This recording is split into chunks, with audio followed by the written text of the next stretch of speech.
This library is more than a library. This our hangout spot. This is where we come every day. Most times it keeps kids and teenagers out of trouble. This is my favorite place.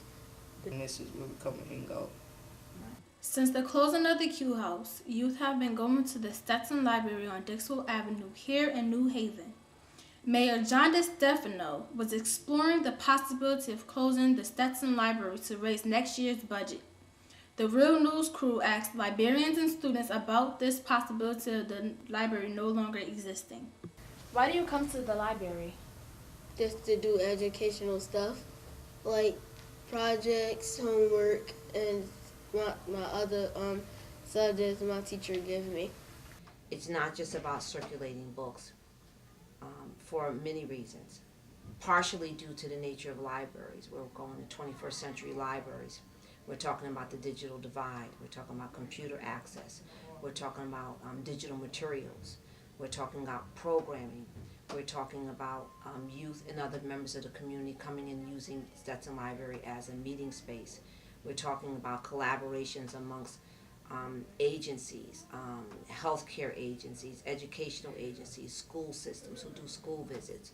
So it's more than just a place where people come and check books in and out. If you're in a terrible environment at home or in your community, coming to the library can get you out of that and reading about places that you've never been. I go to the library to get on the computer, read books, hang out with my friends, and I go right after I come from school every day. Since the Dixwell Community House has shut its doors, this library has taken on the role also as a community center. The role that Stetson Library plays in the community is that it provides an outlet for students.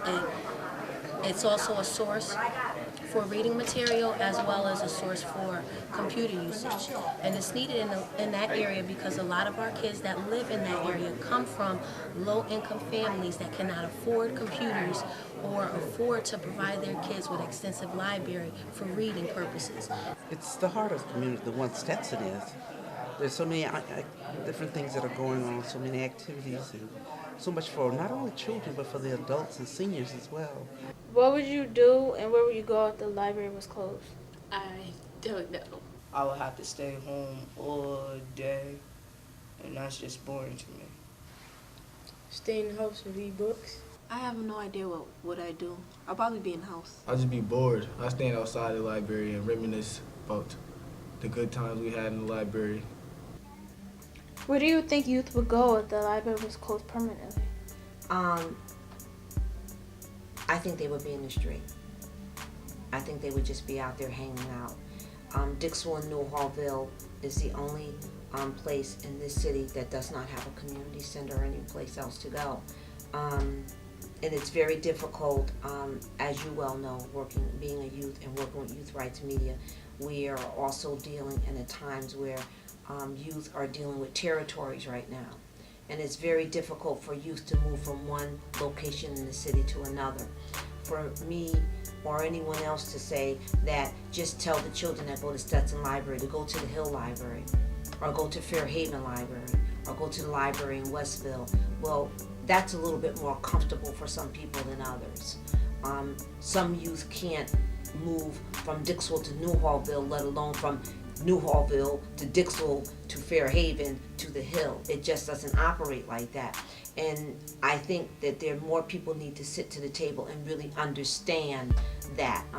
And I have the children say to me all the time, the youth say, Miss Diane, well, you're one of those people that you can live in the ville, but you can work in the tribe. And I think that's very cutely said. But I also understand the seriousness of it. I can get in my car or I can walk, which I do sometimes. I live 4 blocks away from here, and I live in Newhallville. And then I come down here and I work in Dixwell, and I take that for granted. But there are many youth that you are well aware of that just cannot walk from Newhallville to Dixwell or to any other neighborhood without it being a problem. So that's one of the things that really, really concerns me, for someone to say, well, the kids from this neighborhood can just walk to another library.